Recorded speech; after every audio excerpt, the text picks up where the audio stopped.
Bonjour maintenant pour les élèves de seconde S et de seconde L même, et tous les élèves en tout cas. Nous allons faire maintenant la vidéo d'aujourd'hui porte sur les mesures principales. Comment trouver la mesure principale d'un angle? Donc on avait déjà fait une vidéo sur ça même, mais cette question revient et encore. Et souvent il y a beaucoup aussi qui ont des problèmes. Maintenant l'objectif de cette vidéo là, je précise, c'est pas de faire la leçon, mais c'est de vous donner seulement deux techniques très faciles à comprendre pour trouver la mesure principale rapidement. N'est-ce pas? Donc si vous nous suivez, si c'est la première fois que vous tombez sur nos vidéos, donc veuillez vous abonner et bienvenue dans votre institut Cœur de Bar Sciences TV, donc qui est là pour les élèves en tout cas. Donc veuillez vous abonner et partager. Maintenant la technique que je vais vous donner, on va aller ensemble avec ça, calculer la mesure principale de tous ces angles-là. Et à la fin, je vais vous donner aussi un petit exercice et vous allez me donner ce que vous avez trouvé. C'est bon. Maintenant, moi, je vous donne une méthode. La première méthode que je vous donne maintenant pour calculer la mesure principale d'un angle, c'est quoi? Par exemple, on sait d'abord que la mesure principale se trouve sur l'intervalle moins pi pi. Donc ça, vous avez fait ça en classe, la définition et tout ça. Maintenant, moi, ce que je vais faire, par exemple, si vous voulez chercher la mesure principale de 7 pi sur 6, il faut écrire 7 pi sur 6 sous la forme d'un nombre. Le nombre pair plus une fraction. Maintenant, sur la fraction dont le dénominateur est plus grand que le numérateur. Seulement ça qu'on cherche. Voilà. Par exemple, comment on fait maintenant? Pour le faire, je prends 7 pi sur 6. Maintenant, c'est le dénominateur qu'on regarde. Le dénominateur, c'est quoi? 6. Donc ici, je me pose la question, quel est le multiple de 6 qui est plus proche de 7? Attention, là aussi, il faut savoir les notions de multiples. Parce que souvent, il y a certaines qui confondent multiples et diviseurs. Si on dit les multiples de 6, les multiples de 6, c'est seulement la table de 6. Hein? Voilà, c'est 6, ça commence par 6. Après 6, il y a 6 fois 2, 12. 6 fois 3, extra. N'est-ce pas? Voilà. 6 fois 3, 18. Extra. 6 fois 4. C'est ça les multiples de 6. Maintenant, quel est le multiple de 6 qui est plus proche de 7? C'est 6 lui-même. Parce que les multiples de 6, ça commence par 6. Donc le multiple de 6 qui est plus proche de 7, c'est 6 lui-même. Donc, je vais mettre 7 pi sur 6 égale 6. Parce qu'on a dit le multiple de 6 qui est plus proche de 7, c'est 6. Donc je vais mettre maintenant 7 pi sur 6 sous la forme de 6 pi. Maintenant, pour avoir 7 pi, qu'est-ce qu'on doit mettre? On doit mettre plus ou moins, on doit mettre plus pi. Voilà. C'est clair? Bon, je répète. Bon, je vais répéter. Voilà. Maintenant, ceux qui ont compris, vous avancez la vidéo. C'est clair? Voilà. Je vais répéter pour ceux qui n'ont pas compris. Voilà. Maintenant, je répète. On se pose la question, quel est le multiple de 6 qui est plus proche de 7? Le multiple de 6 qui est plus proche de 7, c'est 6. Donc, je vais mettre en haut 6 pi. C'est 6, je mets 6 pi. Si c'était 12, je vais mettre 12 pi. Mais attention, moi, sur la question, on m'a donné 7 pi. Maintenant, les 6 pi là, comment je dois faire avec les 6 pi pour avoir 7 pi? Est-ce que je dois mettre plus ou bien je dois mettre moins? Bon, je dois mettre plus. Plus pi. En bas, c'est les 6. Maintenant, qu'est-ce qu'on fait ici? On écrit ça sous forme de deux fractions du même dénominateur. Ça sera 6 pi sur 6 plus pi sur 6 égale pi plus pi sur 6. Et attention, il faut toujours vérifier. J'avais dit on doit avoir un nombre pair. Est-ce qu'on a ici un nombre pair? Non, on n'a pas un nombre pair. Pi n'est pas un nombre pair. Donc, c'est pas ça que je dois prendre. Maintenant, on continue. Donc, à part 6, on avait pris 6. 6 ne marche pas. Donc, à part 6, quel est l'autre multiple de 6 qui est plus proche de 7? C'est 12 qui vient. Donc, je vais 12. 7 pi sur 6. Maintenant, je prends 12. Je prends 12 pi. Maintenant, 12 pi. Comment je dois faire pour avoir 7 pi? Ici, je dois mettre moins parce que 12 est plus grand. Moins combien de pi? Moins.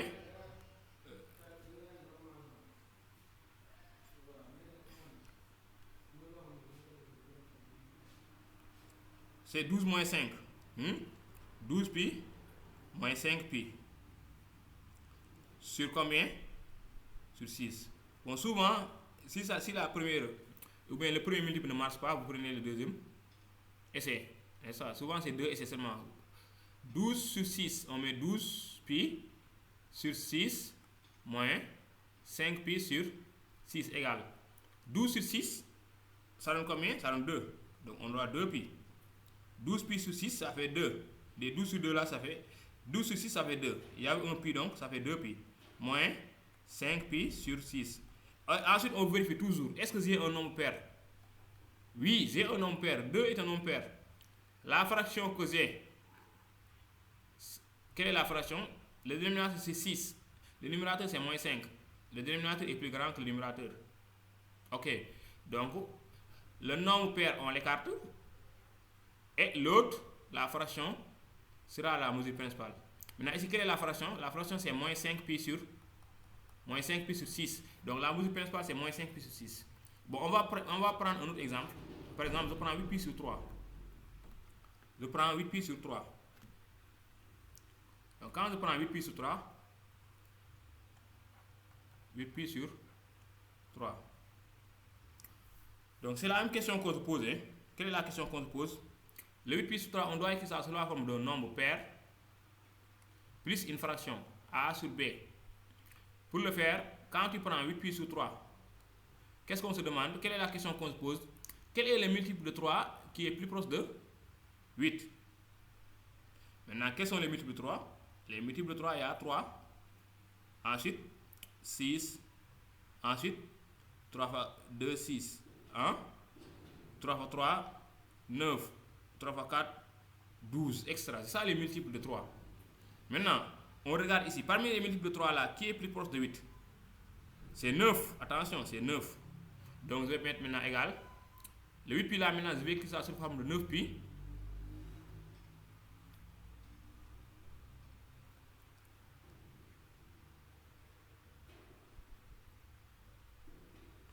Pi moins combien? Moins pi pour avoir 8. Chaque jour, quand vous mettez le nombre, il faut savoir qu'est-ce que vous devez mettre. Est-ce que vous devez mettre plus ou bien moins pour avoir le nombre qui était devant? 9 moins 8 égale 9 moins 1 égale 8 sur 3. Maintenant, ça, je vais écrire ça sous forme de 2 fractions de même dénominateur. Ça sera 9 sur 3 pi moins pi sur 3. 9 sur 3 égale combien? Égale 3 pi moins pi sur 3. Ensuite, je vérifie. Est-ce que j'ai un nombre pair? Non, 3 n'est pas un nombre pair. Donc, c'est pas le bon choix. Je recommence. Donc, j'avais pris 9. 9 ne marche pas. Donc, à part 9, quel est l'autre multiple de 3 qui est proche de 8? C'est 6. Parce qu'il reste 6 et 12. C'est 6 qui est plus proche de 8 quand même. Parce qu'on met 6, 7, 8. Alors que si vous avez pris 8, vous allez mettre. Alors que si vous avez pris 12, vous allez mettre 8, 9, 10, 11, 12. Donc, je prends maintenant 6. 8 pi sur 3 égale. Si c'est 6 que je prends, je mets 6 pi. Maintenant, comment je dois faire pour avoir le 8? Alors, quand je prends 6, 6 plus 2. 2 pi. Sur combien? Sur 3 égale. 2 fractions de dénominateur, 6 pi sur 3 plus 2 pi sur 3 égale. 6 sur 3 égale combien? 2. Donc, ce sera 2 pi plus 2 pi sur 3. Est-ce qu'on a ici un nombre pair? Oui, 2 est un nombre pair. Donc la mesure principale c'est 2 plus 3. C'est clair? À chaque instant, si vous avez la mesure principale, la fraction sera la mesure. À chaque instant, si vous avez un nombre pair, la fraction sera la mesure principale. Bon, allons-y. Maintenant, un troisième exemple. Un troisième exemple, je prends 27 pi sur 4. 27 pi sur 4 égale. La même question. Quel est le multiple de 4 qui est plus proche de 27? Là aussi c'est la même chose. Mettez seulement les multiples de 4. La table de 4 c'est 4. Après maintenant, il y a 4. Après, 16. Les multiples de 4 sont, il y a 4. Après 4, il y a 16. Non, il y a 8 d'abord. 8. Après 8, il y a 12. Après 12, il y a 16. Hein? Après 16, il y a quoi? 20. Hein? Il y a 20.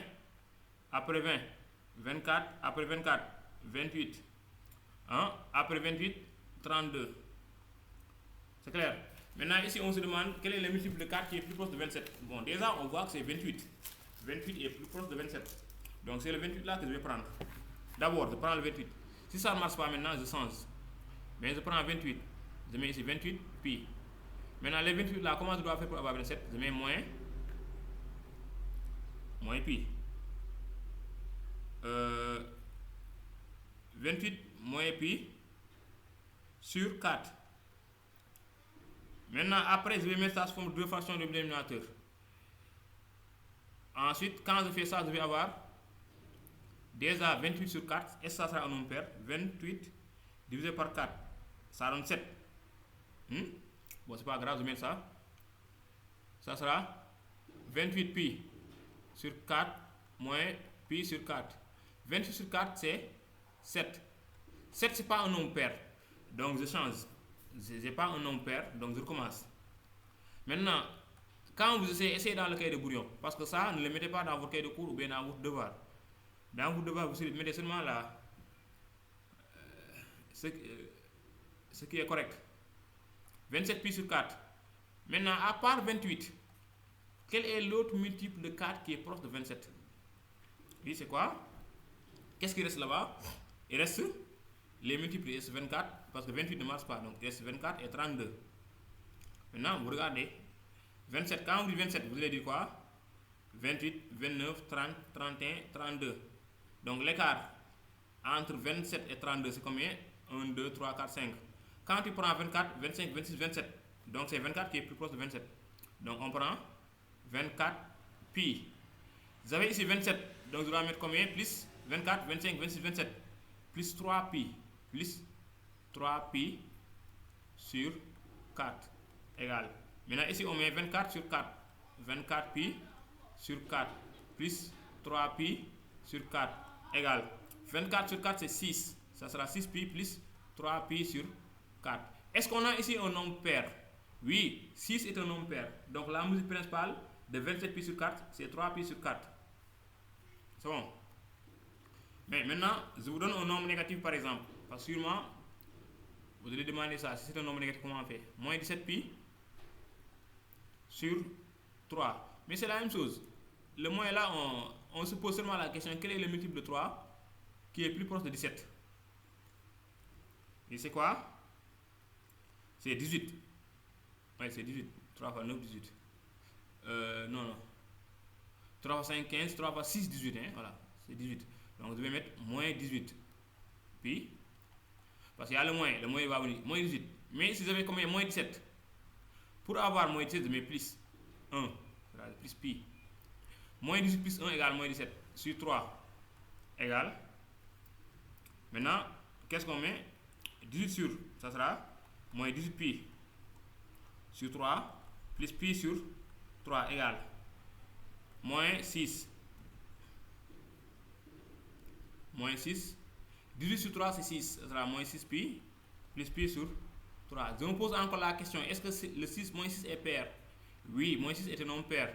Donc la mesure principale c'est pi sur 3. Maintenant, si vous avez compris, je vais vous donner un cas que vous allez faire. Vous allez me donner la mesure principale de 11 pi sur 6. Maintenant, sur la partie commentaire, vous allez écrire ce que vous avez trouvé. Si vous avez bien compris ce que j'ai expliqué. 11 pi sur 6, vous allez donner ça. Voilà, ok, merci. Maintenant, si vous voulez aussi des notions, s'il y a des notions qui ne sont pas créées, vous voulez qu'on revienne sur ça ici, il faut le dire, hein, Inch'Allah. Ok.